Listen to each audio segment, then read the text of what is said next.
నమస్కారం, బతుకమ్మ సమాచారానికి స్వాగతం. సింగరేణిలో గుర్తింపు సంఘాల ఎన్నికలు జరిగి 4 నెలలు గడుస్తున్నా ఇప్పటి వరకు గుర్తింపు పత్రం ఇవ్వకపోవడం కార్మికుల సమస్యలను పరిష్కరించకుండా పక్కదారి పట్టించడమేనని సిఐటియు రాష్ట్ర అధ్యక్షులు తుమ్మల రాజారెడ్డి అన్నారు. శుక్రవారం జీటీకెట్టు ఇంక్లైన్లో ఏర్పాటు చేసిన నూతన పిట్ కమిటీ పరిచయ కార్యక్రమం ఆర్జీవన్ ఉపాధ్యక్షులు ఆసరి మహేష్ అధ్యక్షతన జరిగిన కార్యక్రమానికి రాష్ట్ర అధ్యక్షులు తుమ్మల రాజారెడ్డి ముఖ్య అతిథిగా పాల్గొని మాట్లాడారు.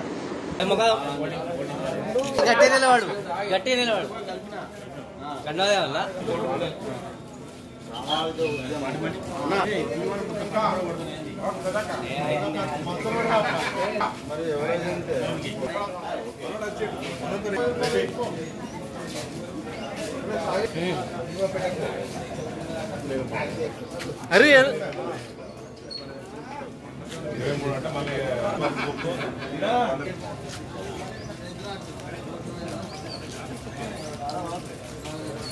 ఉంటారు.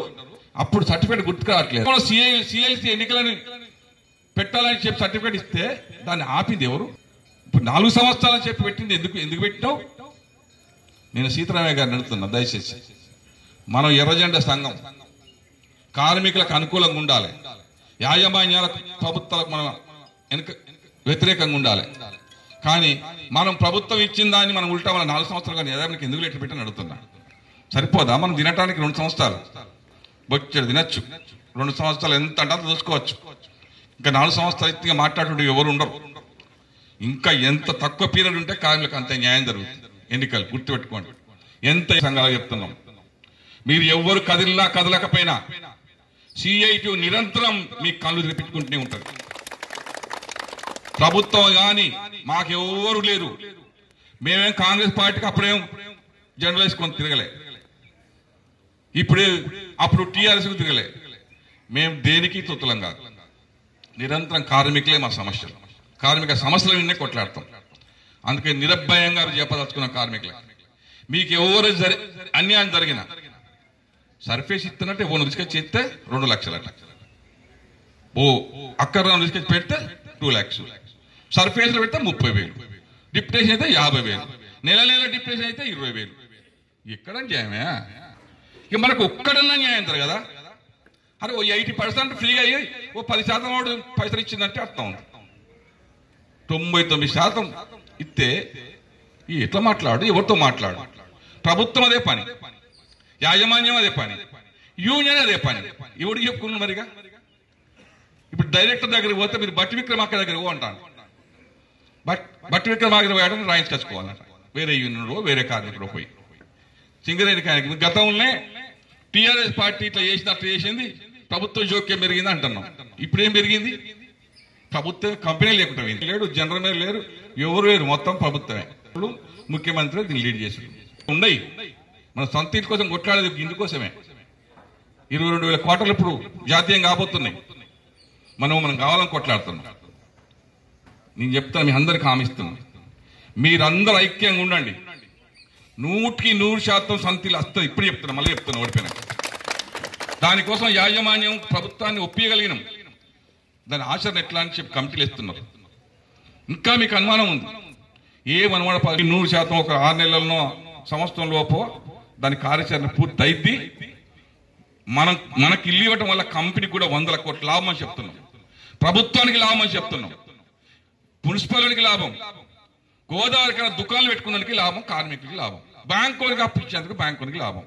అందరికి లాభం పని ఎందుకు చేయరని అడుగుతున్నాను ప్రభుత్వాన్ని, యాజమాన్యాన్ని. 10,000 కట్ అయితే 100 క్వార్టర్లో ఉన్నందుకు 20,000 క్వార్టర్. అది కూలగొడితే 5,000 రూపాయలు కంపెనీకి మిగులుతాయి, నెలకు 5,000. ఈ 15,000కి పోయి బ్యాంకుని కొడితే బ్యాంకునికి వడ్డిస్తే వాడికి మనం ఈఎంఐ కడతాం, మనకి ఇల్లు మిగులుతుంది. ఆ ఇళ్ళని ఎవరికో ఇచ్చి తెలుసు కదా.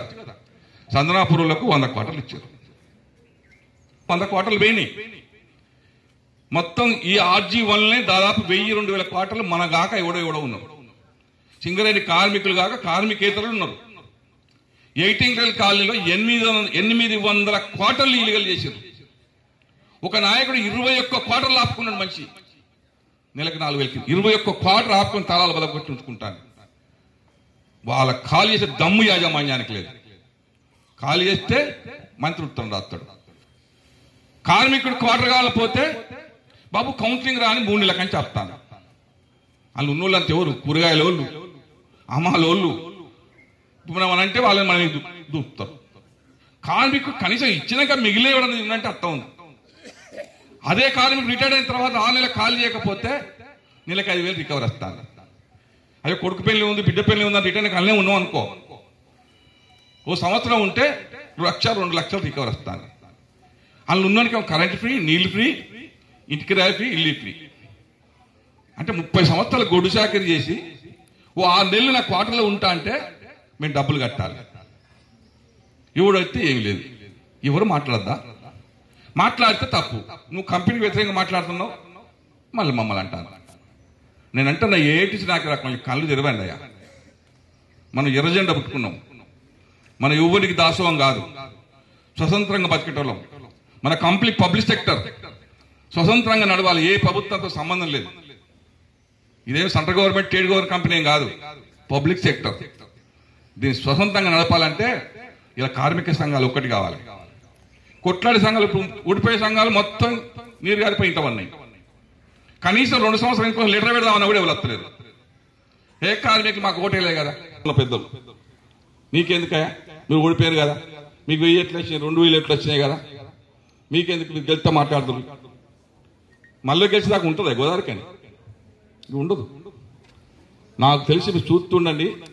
ఇప్పటికీ టీఆర్ఎస్ ప్రభుత్వం ఉన్నప్పుడే కాంగ్రెస్ వాళ్ళు భూములు ఆపుకున్నాం. ఇప్పుడు కాంగ్రెస్ ప్రభుత్వమే వచ్చింది, ఇప్పుడు ఇంకేం ఆపుకుంటారో తెలియదు.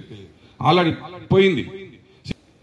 కంపెనీ కార్మికులకు మాత్రం ఏమంటే మాత్రం కూలగొడతారు. మీ దగ్గర పనిచేసి వంగలకృష్ణారెడ్డి సర్దార్ పక్కపడి షెడ్ వేసుకుంటే కూలగొట్టారు.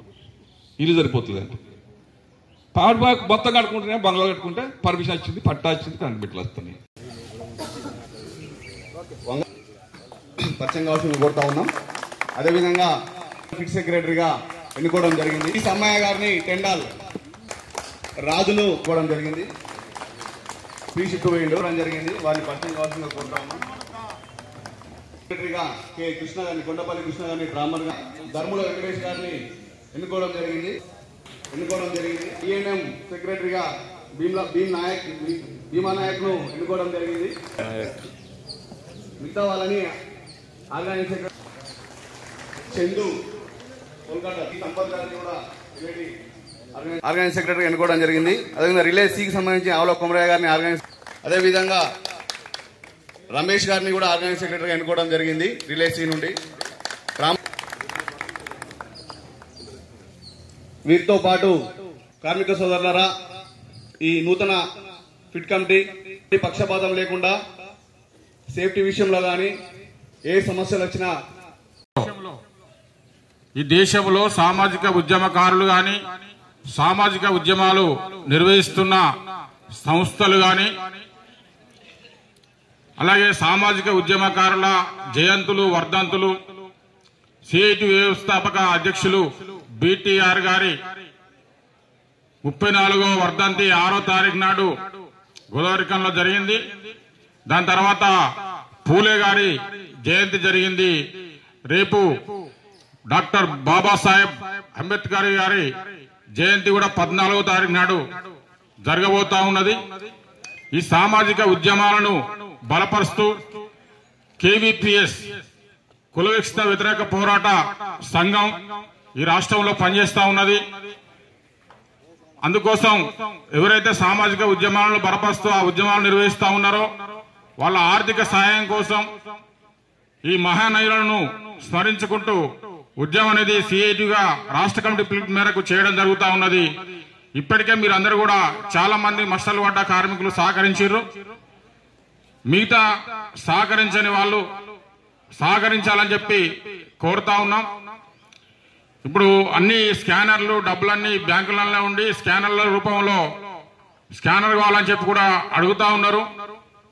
కానీ స్కానరు పెడితే మీకు అనేక అనుమానాలు కూడా వచ్చే అవకాశాలు ఉంటాయి. ఎందుకంటే ఇది సామాజిక ఉద్యమ నిధి కాబట్టి ఇప్పటికే మన మాజీ ఫిట్ సెక్రటరీ అన్నగారు దాదాపుగా 1000 రూపాయల స్కానర్ ద్వారానే కొట్టిండు. వాళ్లకు అభినందనలు తెలియజేస్తా ఉన్నాం. ఇవ్వడం జరిగింది. మిగతా వాళ్ళు కూడా ఎన్ని డబ్బులున్నా, మీ దగ్గర ఎన్ని డబ్బులు 5 ఉన్నా 10 ఉన్నా ఎన్నున్నా కూడా ఈ డబ్బాలో ఇక్కడ పెట్టినాం కాబట్టి తీసుకొచ్చి ఇవ్వాల్సిందిగా విజ్ఞప్తి చేస్తా ఉన్నాం. సింగరేణి బొగ్గు పరిశ్రమ ఉద్యోగి బిడ్డ వడ్డేపల్లి రామచంద్రకు జాతీయ ఎస్సీ కమిషన్ సభ్యుడిగా నియామకం కావడం గని కార్మికులకు గర్వకారణమని తెలంగాణ బొగ్గు గని కార్మిక సంఘం స్టీరింగ్ కమిటీ రాష్ట్ర చైర్మన్ మిర్యాల రాజిరెడ్డి పేర్కొంటున్నారు. శుక్రవారం ఎన్టీపీసీలో వడ్డేపల్లి రామచందర్ను టీబీజీకేఎస్ ఆధ్వర్యంలో ఘనంగా సన్మానించిన అనంతరం ఆయన మాట్లాడారు. సాధారణ కార్మిక కుటుంబం నుండి జాతీయ నాయకుడిగా ఎదిగి నిలబడడం వడ్డేపల్లి రామచందర్ నిబద్ధతకు నిదర్శనమని కొనియాడారు. సింగరేణి ప్రాంత బిడ్డ ఎన్టీపీసీలో ఉద్యోగం చేస్తూ అనేక మందికి ఈ ప్రాంతంలో సేవలు అందిస్తూ వసంతనగర్ పక్కన ఉన్నటువంటి కౌన్నార గ్రామవాసి, వారి తండ్రి కూడా ఈ ప్రాంతంలోనే పనిచేస్తూ సింగరేణిలో కార్మికునిగా పనిచేసి పిల్లలందరినీ కూడా ఈరోజు ఉద్యోగులుగా తీర్చిదిద్దినటువంటి దాంట్లో వడ్డేపల్లి రామచంద్రన్న పెద్ద కొడుకుగా అనేక బాధ్యతలు స్వీకరిస్తూనే ఈరోజు ఒక ఉద్యోగిగా ఉంటూనే ఒక అవకాశం వచ్చినటువంటి దాన్ని అందిపుచ్చుకొని ఈరోజు ఎస్సీ కమిషన్ సెంట్రల్ కి సభ్యుడిగా నామినేట్ అయి ఈ 5-6 రాష్ట్రాలకి బాధ్యుడిగా ఉన్నటువంటి వారిని తెలంగాణ బొగ్గని కార్మిక సంఘం తరఫున వారిని సన్మానిస్తూ ఈ ప్రాంతంలో ఉన్నటువంటి ఎస్సీ వాళ్ళకున్నటువంటి బాధలు అయితేంది, కష్టాలు అయితేంది, ముఖ్యంగా ఈ పారిశ్రామిక ప్రాంతంలో ఉన్నటువంటి యాజమాన్యాలు రోస్టర్ మెయింటైన్ చేయడంలో గాని ఖాళీలు ఉన్నాటిని వాళ్ళని ఖచ్చితంగా పికప్ చేసి వాళ్లకు ఆ యాక్టింగ్లు ఇప్పించి ఆ ఉద్యోగాలలో ప్రమోషన్ వచ్చేటట్టుగా ఏర్పాటు చేసే దాంట్లో కూడా అన్నలాంటి వాళ్ళు కృషి చేస్తున్నారు. ఎందుకంటే ఒక కార్మికునిగా అన్ని కష్ట సుఖాలు తెలిసినటువంటి వాడు కాబట్టి ఈ ప్రాంత వాసులతో పాటుగా ఈ యొక్క దక్షిణ తెలంగాణ అంతా ఉన్న రాష్ట్రాలందరికీ కూడా మన సామాజిక వర్గానికి ఎస్సీ కులస్తులందరికీ కూడా న్యాయం జరిగేటట్టుగా చూస్తారని ఆశిస్తూ వారు ఇంకా మంచి మంచి భవిష్యత్తులో మంచి పదవుల్ని అధిరోహించాలని మనస్ఫూర్తిగా మా సంఘం తరఫున కోరుకుంటాం.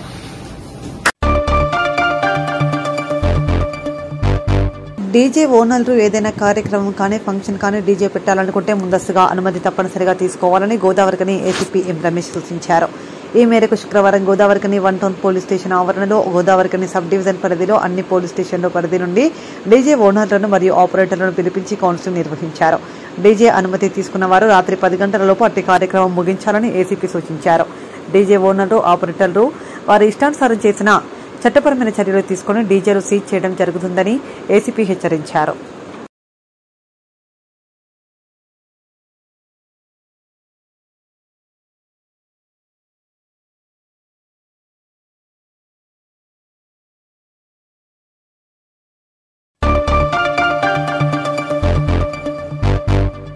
ఇంతటితో వార్తలు సమాప్తం.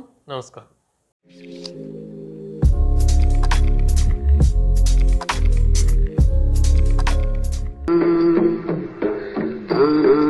na na na